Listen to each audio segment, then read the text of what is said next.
No, pero me pega lo mismo que dice él, el pecho y la espalda. Hombre. Iri ya está, ¿eh?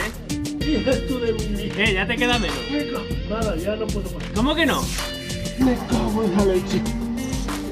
Me he hecho 2 palmos más estrechos. Y le digo a mi mujer que me trate de comer. Está estrecho, ¿eh? Ahora es cuando Manuel me tienes que empujar. Ya no me... Mira, estoy aquí cogido como un destinzo de madera.